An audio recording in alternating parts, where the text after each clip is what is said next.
Before Korrath could respond, Cross raised a small communicator to her lips, speaking calmly. "They're secured in Corridor 7. Standard procedure." Almost immediately, soft mechanical sounds echoed from multiple directions. Doors sealing further down the corridor, ventilation systems shifting subtly, the entire facility responding to her simple command.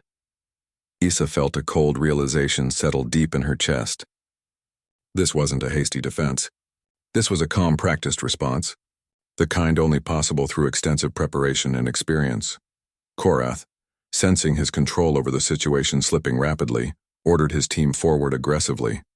"We push through, now!" The raiders surged ahead, weapons raised, ready to force their way past Cross and deeper into the facility. But Cross didn't flinch, didn't retreat. Instead, she simply stepped aside calmly, allowing them to pass without resistance. Confused but emboldened by her lack of defense, the raiders continued forward, only to be met by a second group, emerging quietly from side corridors. Unlike Cross, these humans carried weapons. Calm, disciplined, clearly experienced fighters, moving with practiced precision rather than panic or aggression. The brief confrontation that followed was nothing like the easy resistance the raiders had faced earlier in the outpost's upper levels. These humans didn't panic under pressure. They didn't scatter or surrender easily. Instead, they worked together fluidly, disarming raiders with controlled, efficient movements, clearly more interested in containing the threat than causing unnecessary harm. Within moments, several raiders found themselves restrained, weapons stripped away, completely overwhelmed, despite outnumbering their opponents. Korrath, struggling against the chaos unfolding around him, finally understood the depth of his mistake. This was never going to be an easy raid.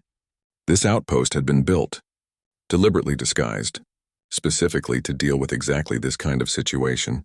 Issa, watching the disciplined humans subdue the rest of the raiding team with calm efficiency, finally spoke the realization aloud, her voice quiet with disbelief.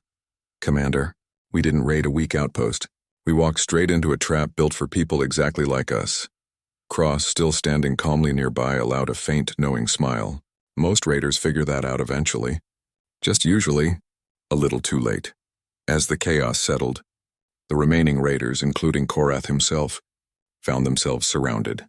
Weapons removed and any hope of a quick, easy escape completely gone. Korrath stood silently, humiliation and frustration burning beneath his composed exterior. For the first time in years of successful raids, he had no immediate answer, no quick solution, no easy way out. Cross studied him for a long moment, her earlier amusement fading into something closer to quiet professionalism. "Now that you understand exactly where you are," she said calmly, "let's talk about how this ends peacefully." With the raiders fully restrained and the immediate chaos settled, Sergeant Cross allowed herself a brief moment to address Korrath directly, away from the rest of his humiliated team. She wanted him to understand clearly, not just that he had failed, but exactly why.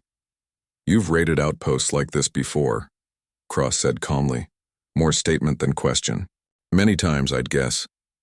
Korrath, still restrained but no longer actively resisting, answered bitterly. "Dozens, always the same pattern. Weak defenses, minimal resistance, easy loot."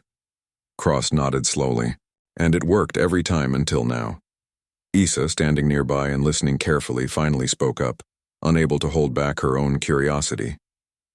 "Why design an entire outpost this way? Why deliberately appear weak?" Cross turned to her, her expression thoughtful rather than defensive. "Because most threats we actually face aren't large organized invasions. They're smaller opportunistic groups, raiders, pirates, scattered hostile forces looking specifically for weak, undefended targets. If we build obvious, heavily fortified bases everywhere, we attract serious large-scale conflicts we'd rather avoid entirely. But if we disguise certain locations as low-value, low-security targets, we naturally filter out exactly the kind of threat your group represents." The explanation landed heavily across the restrained raiders. Korrath's entire approach to raiding, built carefully over years of experience, suddenly felt fragile, exposed as nothing more than a predictable pattern that humans had anticipated and exploited deliberately. "You turned our own strategy against us," Korrath said quietly, more to himself than to Cross. "Essentially, yes," Cross replied simply. "You searched for weakness. We made sure that apparent weakness led somewhere far different than expected. Isa, still processing everything she had witnessed, asked the question weighing heaviest on her mind. How many soldiers are stationed here permanently? Cross considered the question carefully before answering, clearly deciding how much information was appropriate to share. Enough to handle situations exactly like this one. Beyond that, I'd rather not specify. The vague answer, delivered calmly and confidently, unsettled Isa more than a direct number might have. Uncertainty, she realized, was precisely the point. Humans clearly understood that unknown strength often proved more intimidating than openly displayed force. Korrath, finally breaking his silence again, asked the question that had been building since the raid first went wrong. What happens to us now? Cross studied him carefully before answering. That depends entirely on you. Continued resistance leads nowhere productive, especially now. Cooperation, however, opens up far better possibilities. Fair treatment, proper processing through official channels, eventually the chance to return home, assuming appropriate agreements are reached. It wasn't mercy born from weakness. Korrath realized but calculated practical reasoning, humans choosing the path most likely to prevent unnecessary further conflict, while still maintaining firm control over the situation. Isa, watching this exchange closely, found herself reconsidering everything she had previously believed about human nature. The stories Korrath had built his entire raiding career around. Humans as disorganized, easily intimidated, quick to break under pressure, clearly didn't apply universally, especially not here. Cross, sensing the shift in atmosphere among the restrained raiders, addressed them more broadly. Most of you weren't given accurate information about what you were truly facing today. That's not entirely your fault, but hopefully, this experience teaches your group and others like it an important lesson moving forward. Korrath, finally fully accepting his situation, asked one last quiet question. And if we refuse to learn that lesson? Cross's expression remained calm, though her tone carried clear, unmistakable seriousness. Then eventually, you'll encounter another outpost just like this one, except next time. You might not survive long enough to learn anything at all. The blunt honesty of her warning settled heavily across the restrained raiders, including Korrath himself. There was no exaggeration in her words, no unnecessary cruelty. Simply calm, practical truth, delivered without hesitation. As Cross turned to oversee the final preparations for transporting the raiders, Isa remained momentarily, watching her closely. Despite everything, the failed raid, the humiliating defeat, the complete collapse of their carefully planned strategy, she found herself oddly impressed by the calm, controlled professionalism surrounding this entire situation. Korrath, watching silently as his raiders were efficiently organized for transport, finally understood the true scale of his mistake. This wasn't simply a single failed raid against an unexpectedly defended target. It was a clear demonstration that humans, despite their outward appearance of vulnerability, had already adapted, anticipated, and prepared specifically for situations exactly like this one, turning what should have been an easy victory into a carefully orchestrated lesson about the dangers of underestimating an opponent based solely on surface appearances. With the raid fully contained, Sergeant Cross moved efficiently through the final stages of securing the outpost. The restrained raiders, including Korrath and Isa, were organized calmly for transport, their injuries treated professionally, their weapons safely removed and catalogued.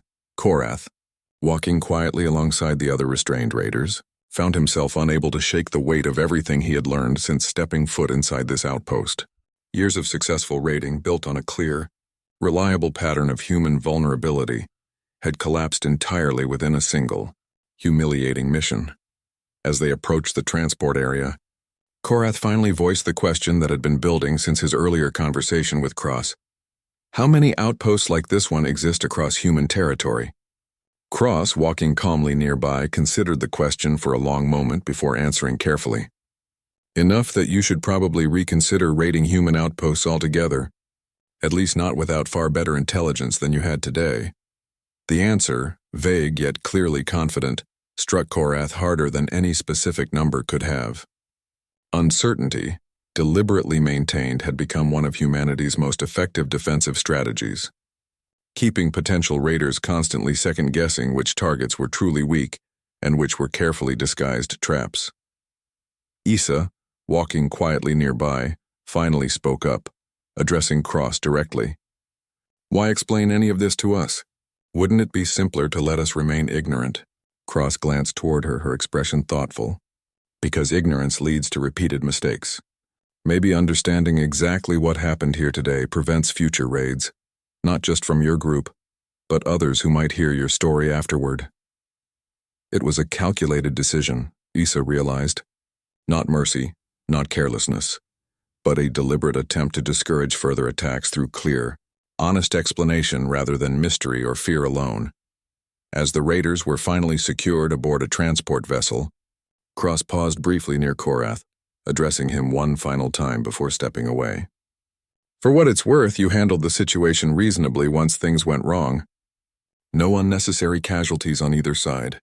That counts for something."